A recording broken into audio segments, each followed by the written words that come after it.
गौना कराए पिया घर बई सओलनी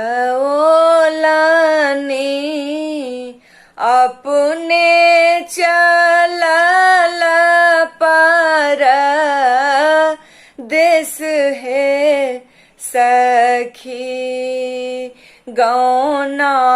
कराए पिया घर बई सओलनी अपने चलल पर देश है सखी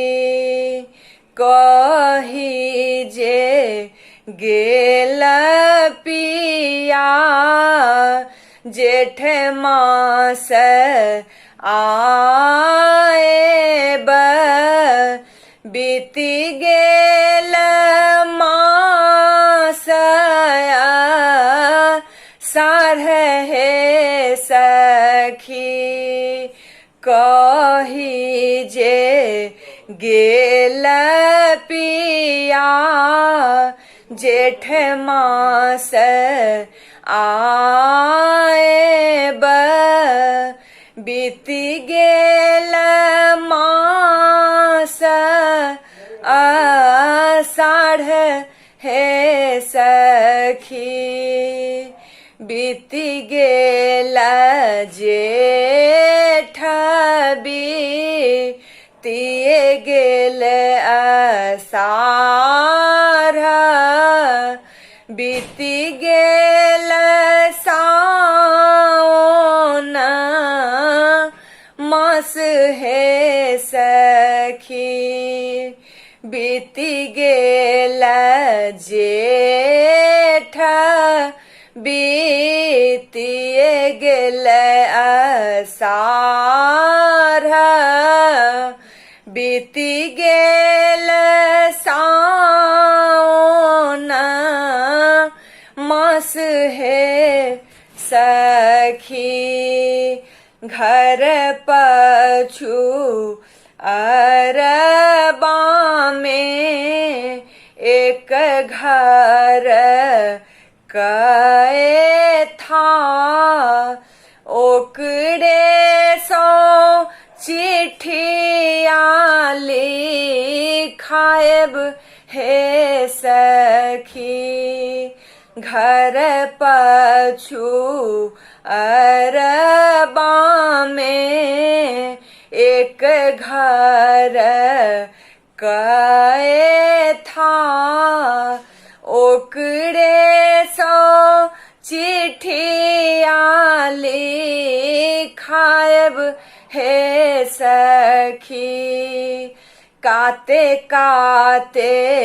लिखी है रोके था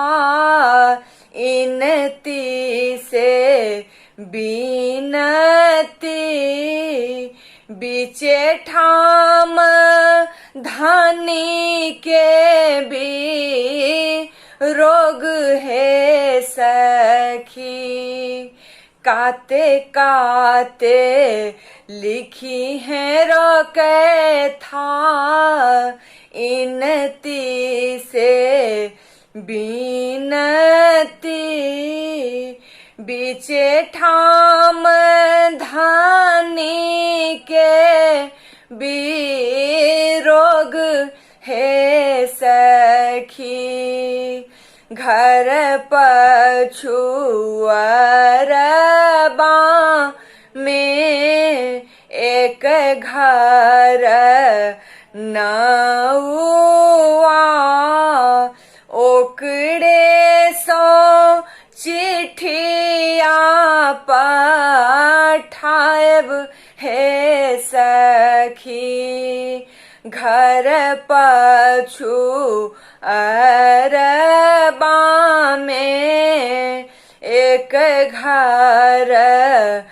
नौआ ओकरे सो चिट्ठिया पठाएब हे सखी। जहाँ जहाँ देखी है रनौआ ससुर भैंसुर जी के तहाँ दी है चिट्ठिया नो काए है सखी। जहाँ जहाँ देखी है रनौआ ससुर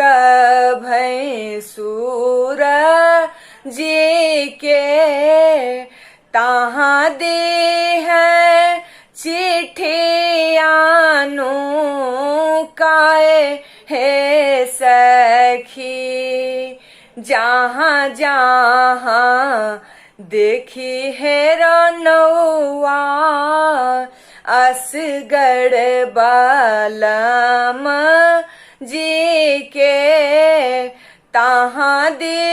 है चिट्ठिया खसाए हे सखी। जहाँ जहाँ देखी है रनौआ असगर बालम जी के तहाँ दी है चिट्ठिया खसाए हे सखी। चिट्ठिया पढ़ते पिया मन मुसु कैलनी अब धनी भेली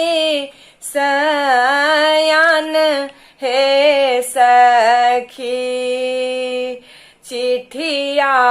पढ़ते पिया मन मुसु कैलनी अब धनी भेली सयान हे सखी।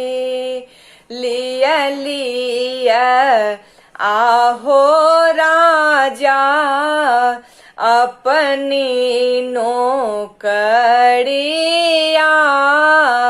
हम जाई छी धानी के उद्देश्य हे सखी। लिया लिया आहो राजा अपनी नौकरिया हम जाई छी धानी के उद्देश्य हे सखी। एक कोस आयल बालम दुई कोस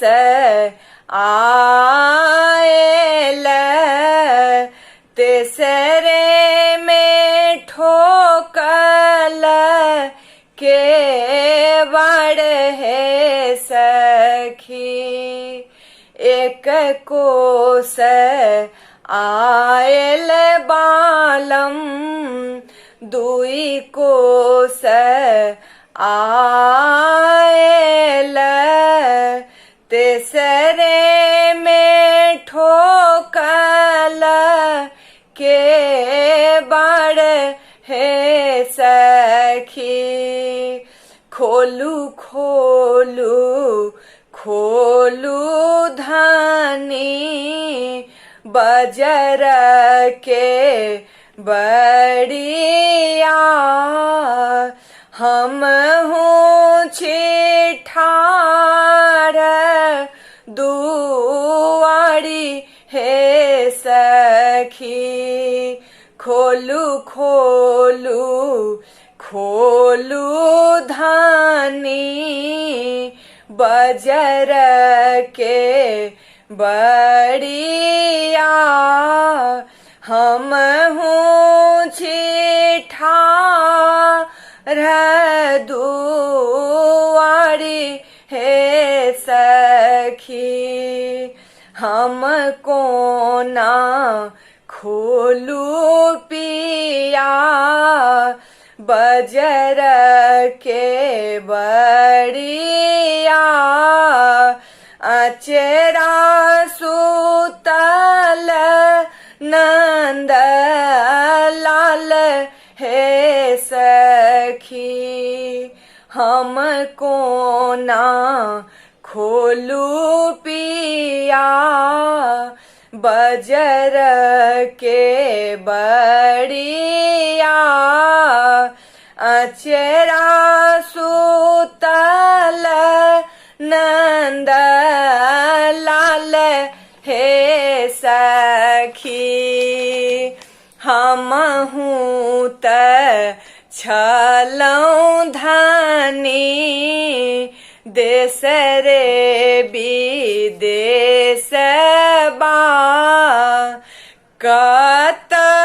सौ आनल नंद लाल हे सखी हमहूँ त छलौं धनी देश रे विदेश बा कत सौ आनल नंद लाल हे सखी आहाँ सो पढ़ल पंडित छोटका दियर बा हुनके सो मिलल नंद लाल हे सखी आहाँ सो पढ़ल पंडित छोटका दियर बा हुनके सो मिलल नंद लाल हे सखी गौना कराए पिया घर बई सओलनी अपने चलल परदेस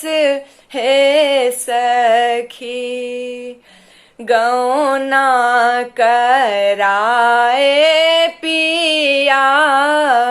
घर बई सओलनी अपने चलल परदेस हे सखी अपने चलल परदेस हे सखी अपने चलल परदेस है